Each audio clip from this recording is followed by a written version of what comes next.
어느 교회에 아주 신실한 청년이 있었어요. 근데 이 청년은 예배도 빼먹지 않고 늘 교회를 다니는데 그 얼굴이 늘 무겁고 어두웠어요.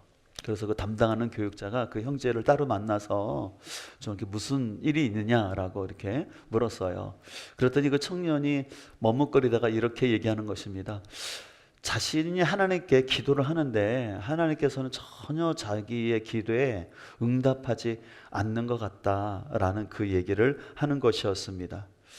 그래서 그 얘기를 듣고 담당 교육자가 그 청년을 위해서 이렇게 기도하는데 그런 마음을 하나님께서 주시더라는 거예요. 그건 뭐냐면 하나님께서 그 청년의 기도를 듣지 않는 것이 아니라 그 형제에게 무거운 벽이 있다라는 것을, 마음의 벽이 있어서 좀 하나님께 막혀 있다라는 생각이 좀 들었다고 이렇게 얘기를 하게 되었습니다.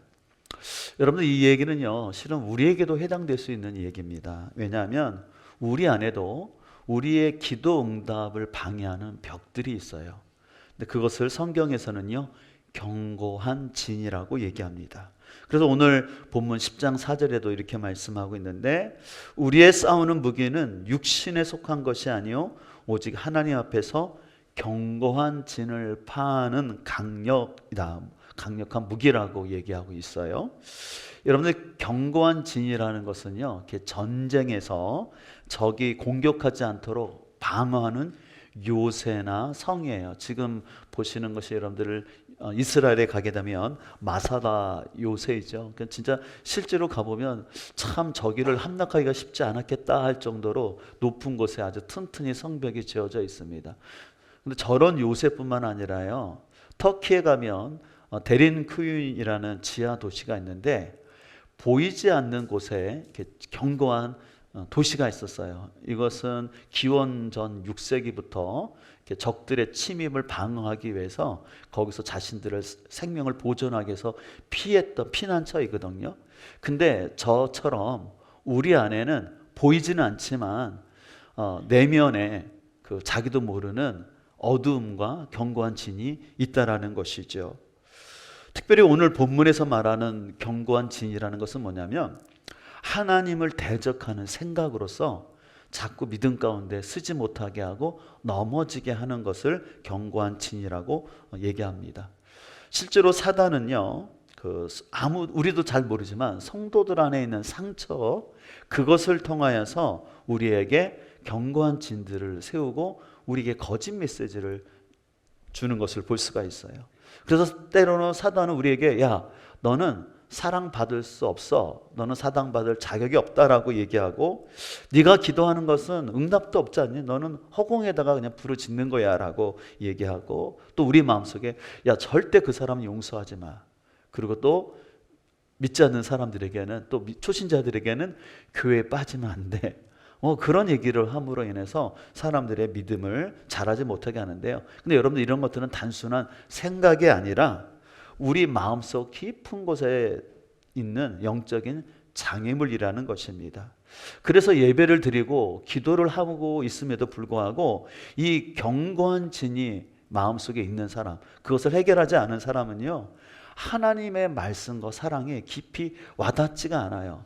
그냥 아까 말했던 청년처럼 성실함을 가지고 신앙생활을 하고 예배는 드리지만 견고한 진이 막고 있음으로 인해서 믿음이 자라지 않는 것을 볼 수가 있습니다.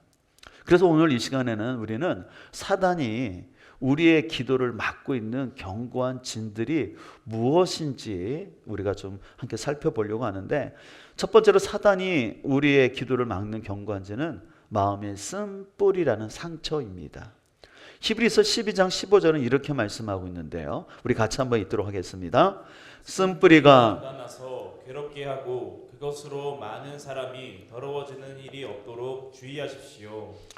예, 그 히브리서 기자는 구약에 나오는 신명기 29장에 있는 말씀을 좀 인용하면서 쓴뿌리, 독초라는 것 개념을 가져오는데, 이 쓴뿌리는 뭐냐면요, 독이 있는 열매를 내는 뿌리로서 완고한 고집, 영적 독서를 말해요. 그래서 신명기에서는 하나님을 버리고 우상 숭배했던 일을 얘기를 하고 있는데, 특별히 이 히브리서 저자는요, 하나님의 은혜에 이르지 못하게 하고 다른 사람들까지도 더럽게 하는 그런, 다시 말해서 거짓 교리들, 그래서 교회 안에서 불평을 하고 분열을 일으키는 그런 행동들에 대해서 히브리서자는 경고를 합니다. 그래서 실제로 히브리서 12장 15절은 이렇게 말씀하고 있어요. 여러분의 공동체 안에 독초가 생겨나 분란을 일으키고 그것 때문에 많은 사람이 해를 입는 일이 없도록 하십시오라고 얘기를 하는 것입니다. 특별히 여러분들 이 쓴뿌리는요, 아주 사단이 좋아하는 재료예요. 그래서 그 마음에 상처가 있는 사람들을 이용해서 그 틈을 타서 그 사람을 넘어뜨리는 것을, 성장하지 못하게 하는 것을 볼 수가 있어요. 그래서 어떤 누군가의 한마디 때문에 딱 마음이 낙심되게 하거나, 또 부모님에게 들었던 비난의 말들, 또 친구가 또 나한테 했던 그 말들, 또 심지어는 어떤 교회에서 느낀 서접함들, 이런 것들로 인하여서 자꾸 믿음이 자라지 못하게 해요. 그래서 여러분들 이런 것들이 방치가 되면요, 신앙이 자라지가 않고 또 신앙도 왜곡되게 나가는 것을 볼 수가 있습니다. 그래서 이 사단은요, 아무에게나 그러지는 않은 것 같아요. 그러니까 마음에 상처가 있는데 그것이 해결되지 않은 사람들, 그러면 그 마음의 상처를 이용해서 그 사람도 모르게, 자신도 모르게 견고한 진을 하나하나 쌓고 있는 것을 볼 수가 있습니다. 그러고 우리 안에 잘못된 생각을 집어넣죠. 그래서 아까 말한 것처럼 절대 그 사람 용서하면 안 돼, 꼭 기억해다가 갚아야죠, 그러는 생각들. 그래서 이런 거짓된 메시지를 우리 안에 자꾸 쌓는 것을 볼 수가 있어요. 그래서 이런 거짓 메시지들이 쌓이게 되면 아까 말씀드린 것처럼요, 기도를 해도 하나님이 내 기도에는 응답하지 않으신 것처럼, 그리고 말씀이 들어도 말씀이 진짜 안 들려요. 그냥 때로는 그냥 목사님이 오늘 이렇게 좋은 말씀 하셨구나라고 하지만 그 말씀을 순수하게 받아들이지 않고 상처로 인해서 왜곡되게 받아들이는 게 가장 큰 문제예요. 그냥 하나님의 말씀을 우리가 가정교회에서 얘기한 대로 성경이 그렇다면 그런 줄 알고 아니라면 아닌 줄 알고 그렇게 단순하게 받아들여야 하는데 꼭 마음이 꼬여 있어요. 그래서 어떤 목사님이 이야기하면, 목사님 왜 저 얘기하실까? 나 들으라고 했나? 전혀 그렇지 않은데, 근데 그건 어쩔 수 없어요. 왜냐하면 그 사람 안에 자기도 모르게 마음이 이렇게 상처로 인해서 마음이 왜곡된 거예요. 그러니까 자꾸 말씀을 들어도 그 말씀을 흡수시켜서 성장하는 게 아니라 뱉어요. 또 뱉을 뿐만 아니라 그게 또 아픔이 되는 거예요. 왜 저런 말을 하시지? 왜 나를 치시지? 막 그런 생각으로 이렇게 메시지를 들어드리니까 당연히 신앙이 성장하지 않는 것을 볼 수가 있습니다. 그러다 보면 믿음이 당연히 자라지 않을 뿐더러 부정적인 사람이 되는 거죠. 두 번째로 사단이 우리의 기도를 막는 견고한 죄는 뭐냐면 잘못된 이론, 철학, 가치관이라고 말할 수 있습니다. 그래서 오늘 고린도후서 10장 후반절에도 보면 모든 이론을 무너뜨리며 라고 되어 있어요. 이 이론이라는 것은 어떤 논리, 논쟁, 사상이라는데요, 뜻이 있는데 진리가 아닌데 마치 그것이 사실인 것처럼 간주되는 것입니다. 특별히 사도 바울 당시에 고린도 지역에는요, 여러분들 잘 아시는 그리스 로마 신화가 가득해가지고 그 그리스 로마 신화의 핵심은 인본주의거든요. 철저히 인간의 욕망을 그대로 투영시킨 그 신화예요.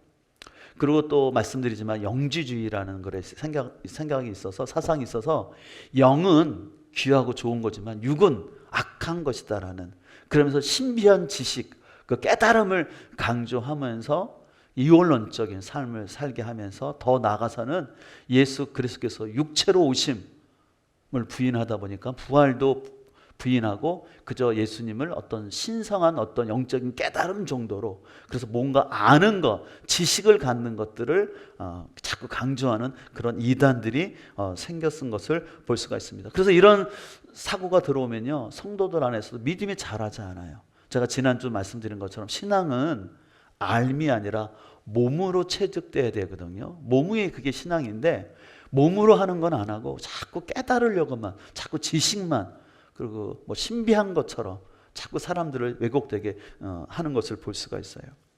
여러분, 이것이 근데 오늘날에도 계속해서 세계 곳곳에 이 극단적인 그런 이념에 좀 빠지게 해서 요즘 각 나라들이 자국 이기주의, 민족주의를 아예 넘어서 그냥 다른 나라들을 함부로 대하는 것들 보지 않습니까? 또 같은 민족 안에서도 사상이라는 그런 관점을 가지고 상대를 배제하고 자신과 생각이 다르면 음모론을 얘기하면서 가짜 뉴스를 퍼뜨리면서 사회를 계속해서 혼란케 하는 것을 볼 수가 있습니다. 여러분들 2차 대전을 일으킨 히틀러 알다시피 히틀러는 게르만족의 우수성, 아리안족의 우수성을 강조하면서 유대인을 희생양으로 심어서 수많은 유대인들을 죽이지 않았습니까? 근데 안타까운 것은요, 히틀러가 그런 광기를 행할 때 독일 교회가 거기에 협조를 해버렸어요. 안타깝게도 성경의 구절을 가지고 히틀러의 만행을 오히려 옹호하는 일을 했다라는 것이에요.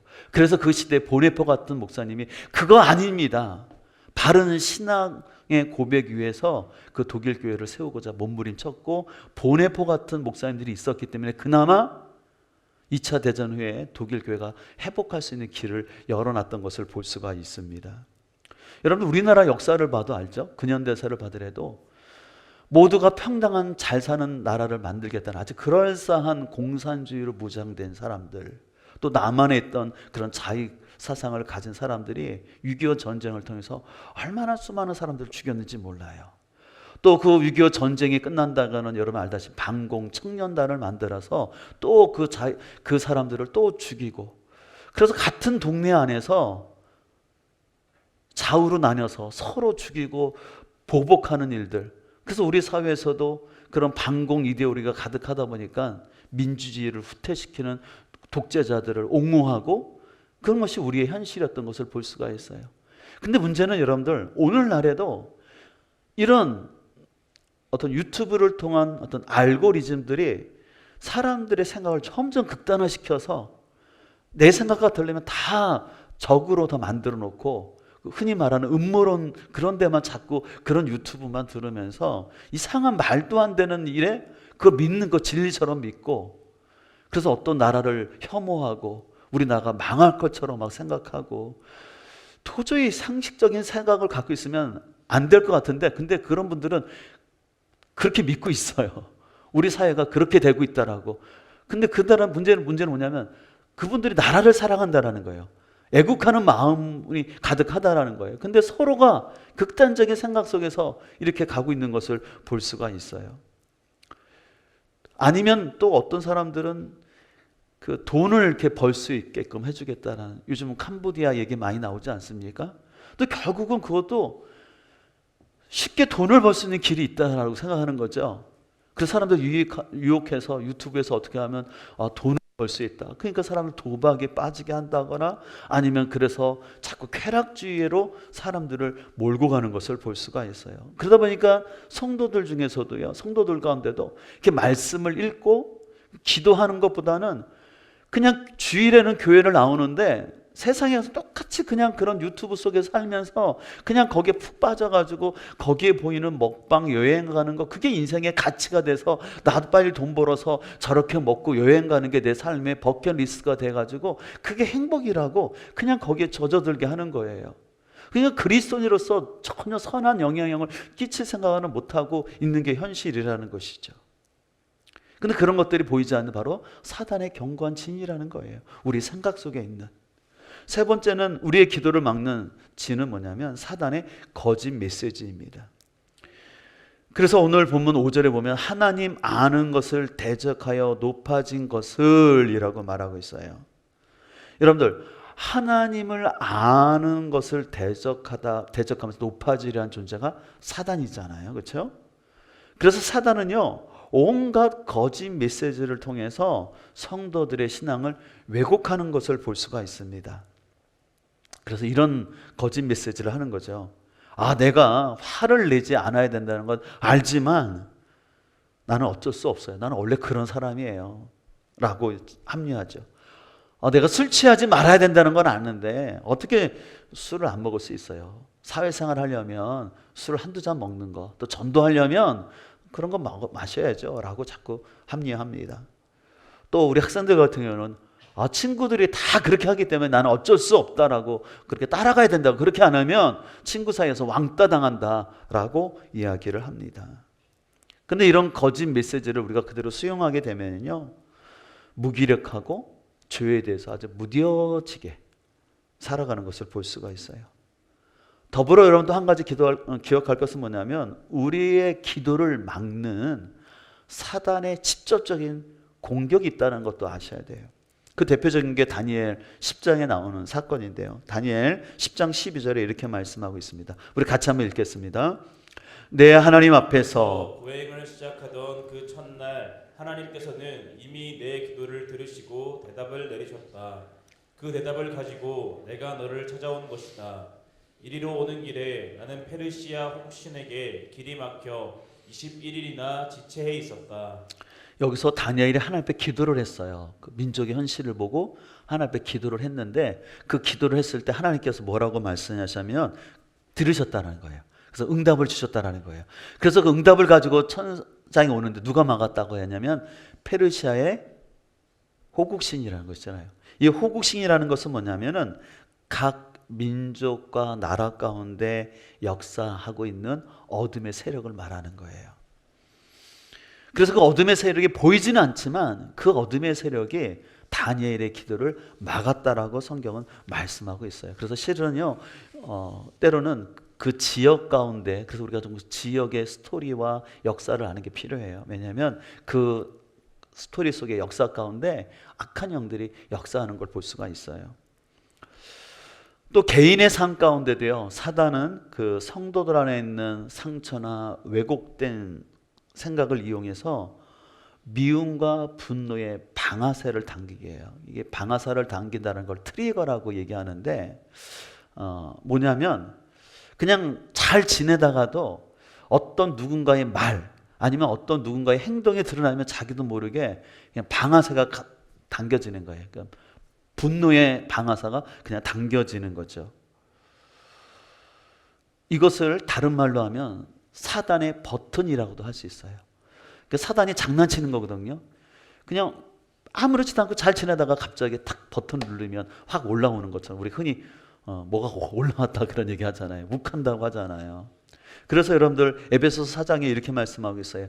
화를 내더라도, 여러분들 여기서 잘 기억해야 돼요. 우리가 화내는 건 나쁜 건 아니에요. 사람 화낼 수 있어요. 근데 문제는 죄를 지은 데까지 이르지 않도록 하라는 거예요. 그러니까 여기서의 화는 뭐냐면 적정한 화가 아니라, 정당한 화가 아니라 나의 안에 과장된 화예요. 어렸을 때 받았던 상처로 인해서 그냥 폭발하는 화를 말하는 것입니다.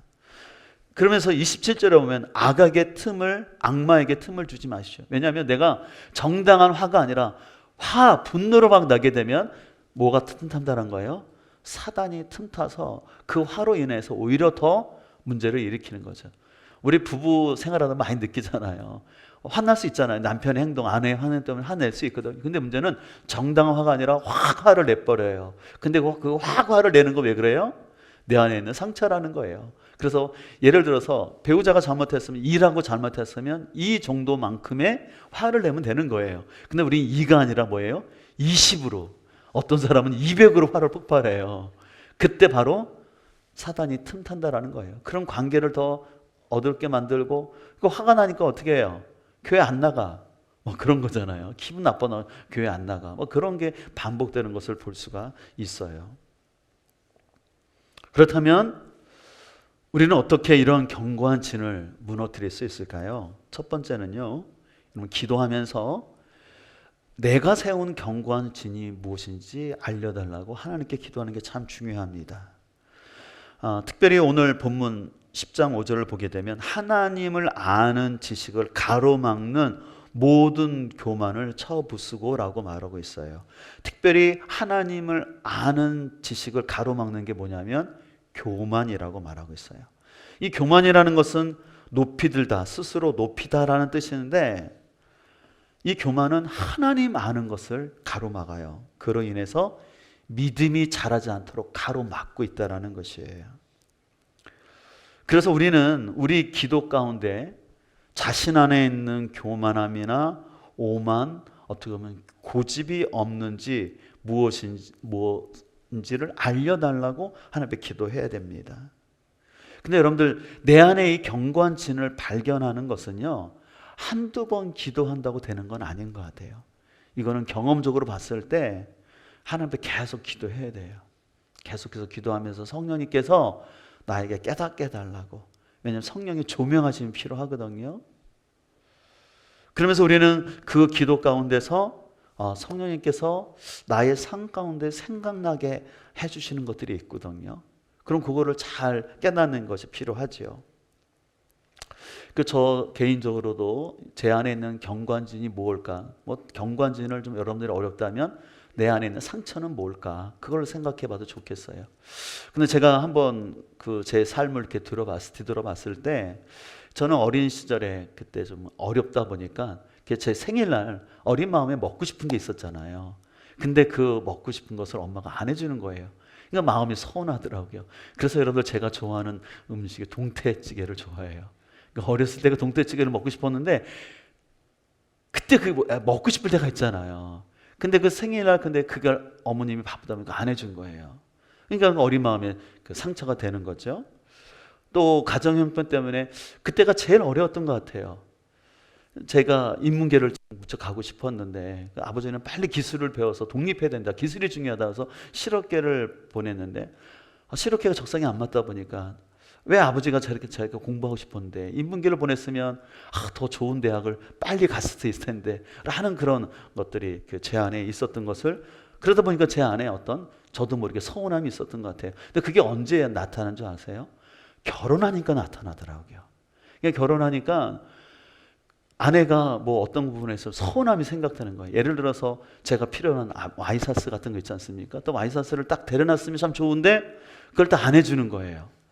별거 아닌 것 같지만 어느 격들이 좀 서운하게 이렇게 느껴지는 거예요. 그래서 왜 그러지라고 생각해 보니까 그렇구나. 내 안에 나도 모르게 이런 서운함이 있을 때 내가 힘들어지는구나라는 걸 알게 된 거예요. 그래서 참 감사한 것은 지금은 그것을 하나님께서 깨닫게 해주신 거죠.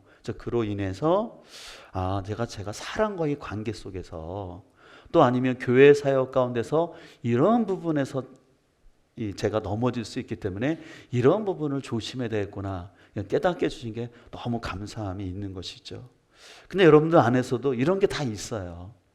여러분들은 전혀 없는 것처럼 앉아 계시지만 다 누구나 있어요. 그래서 중요한 거는 기도를 해야 돼요. 하나님 앞에 하나님 제 안에 있는 저를 넘어뜨리게 하고 믿음이 자라지 못하게 하는 자꾸 제가 이 부분만 건드려지면 욱하고 올라오고 사단의 버튼처럼 딱 이렇게 올라오게 하고 힘들게 하고 관계에서 내가 넘어지게 하는 거 그게 뭔지 알려달라고 기도하기를 소망합니다. 그래서 이번 특별히 새겹절 기도에서 이 부분을 좀 깊이 나누려고. 왜냐하면 제가 이렇게 우리 교회에서 14년 동안 사역하면서 우리 성도들이 참 열심히 하고 애를 쓰는데 생각보다 많이 어려움을 겪는 거예요. 잘 안 자라는 거예요. 근데 결국 보니까 경관진이 있는데 그거를 해결하지 못하니까 자신도 모르니까 어떻게 보면 계속 그 가운데 넘어지고 있고 막혀 있는 것을 좀 바라보면서 이번 기회에 여러분들이 잘 분별하고 그 경관진을 무너뜨릴 수 있는 은혜가 있기를 주님을 축복합니다.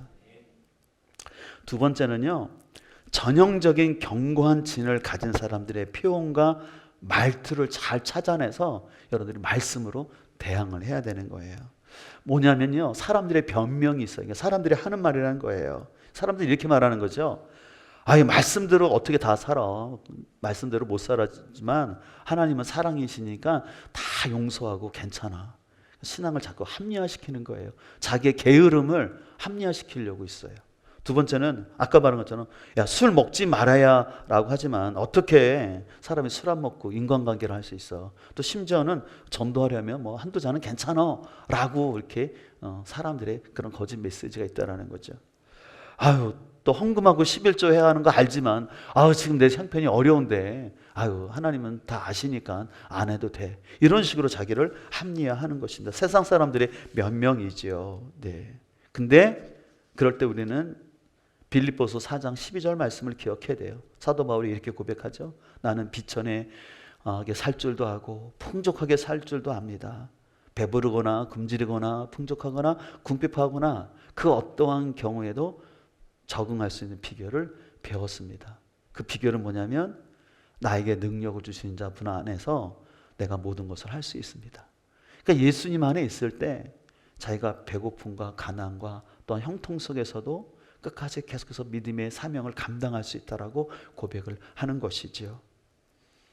두 번째는요, 또 사단의 거짓 메시지를 잘 분별하고 말씀으로 대응해야 되는데, 사단은요 우리에게 이런 거짓 메시지를 줘요. 뭐라냐면, 너 죄 많잖아, 너 같은 사람이 어떻게 하나님 용서하시겠어? 라고 우리를 정죄하면서 수치감을 줍니다. 그럴 때마다 여러분들, 우리는 이사야 43장 25절에 있는 것처럼 하나님께서는 내 죄를 기억하지 않으신다라고, 하나님은 도말해 준다 그랬어요. 내 죄를, 그걸 기억해야 돼요. 또 사단이 이렇게 우리에게 거짓말합니다. 야, 내 몸은 네가 잘 알지 않니? 무리하지 마, 피곤하면 쉬어야지. 아, 새벽기도? 아유, 무슨 낮에 해도 되는데, 아, 집에서 해도 돼, 왜 힘들게 새벽에 나가서 기도해? 그런 사단의 거짓말을 할 때, 우리는 지난주에 살펴봤던 것처럼 마가복음 14장 38절에서 예수님이 시험에 들지 않도록 깨어 기도하라, 마음은 온이로되 육신이 약하구나 라고 이 말씀을 가지고 이렇게 오해하면 안 돼요.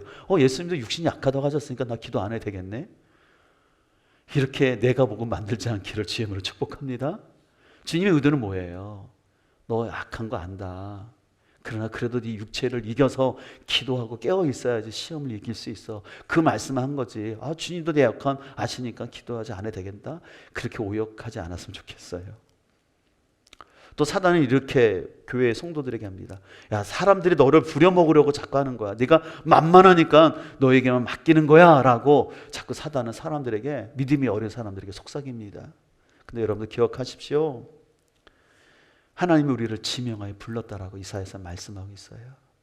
여러분들, 에레미야 같은 선자는 아무 열매가 없는 거절받는 사역으로 부름 받았거든요. 근데 그 에레미야가 그 사명을 감당했기 때문에 이스라엘의 포로기 이후에 하나님의 구원의 섭리가 이루어지지 않습니까? 그래서 여러분 기억하십시오, 내가 쓰임받는 게 축복이에요. 진짜 여러분들, 내가 하나님 앞에 쓰임받는 게 축복인 것을 볼 수가 있어요. 여러분, 사역이 없는 게 축복이 아니라 그건 어떻게 보면 하나님의 은혜가 떨어지는 거예요.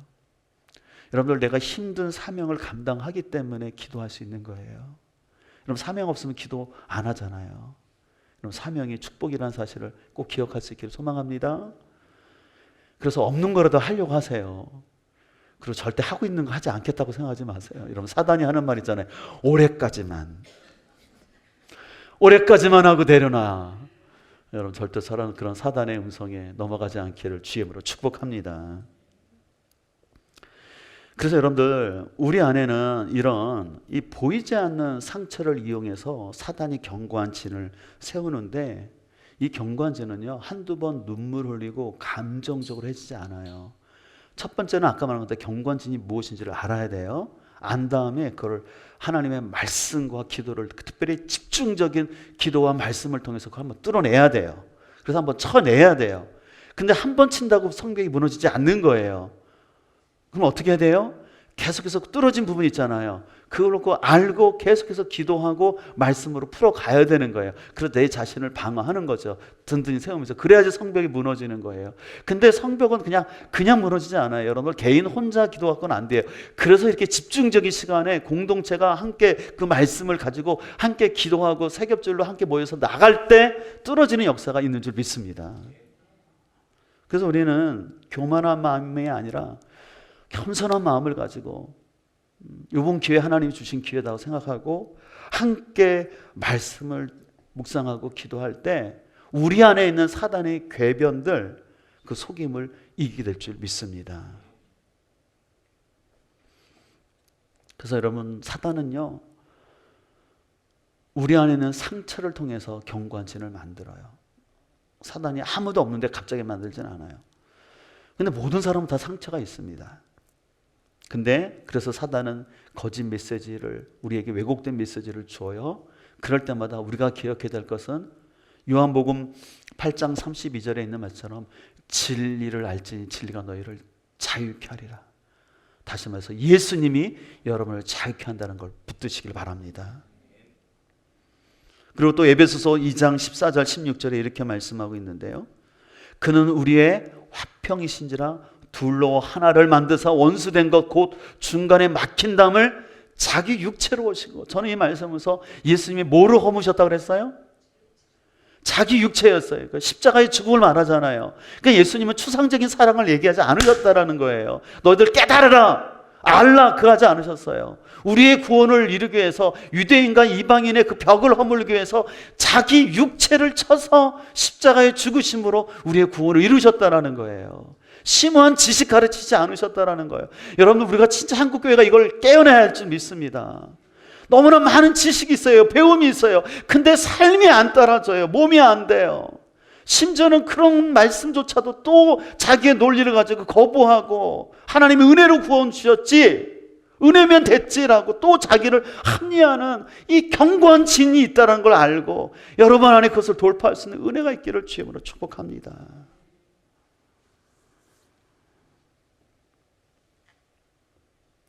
무엇보다 여러분들, 우리가 이런 문제 앞에서 서로 마음을 모아서 기도할 때 하나님께서 그것을 풀어주는 것을 볼 수가 있어요.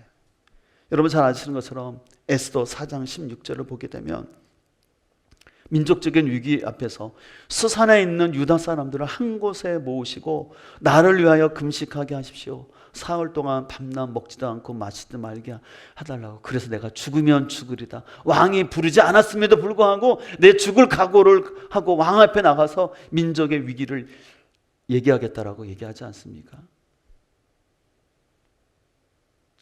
민족의 위기 앞에서 함께 기도할 때 하나님께서 민족을 구원해 주신 것처럼 우리의 삶 가운데도 여러분의 삶에 있는 그 문제들을 돌파하기 위해서 우리가 함께 이번 내일부터 시작되는 이 세겹절 기도회를 통해서 여러분 안에 있는, 또 가정 안에 있는 견고한 진이 무엇인지 여러분이 잘 좀 분별했으면 좋겠어요. 그리고 그것을 하나님께서 조명해 주시도록, 그리고 그것을 발견했을 때 그것을 한번 깨내는 그 현신이 있기를 간절히 소망합니다. 혼자, 아까 말했잖아요. 혼자 그렇게 하는 게 안 돼요.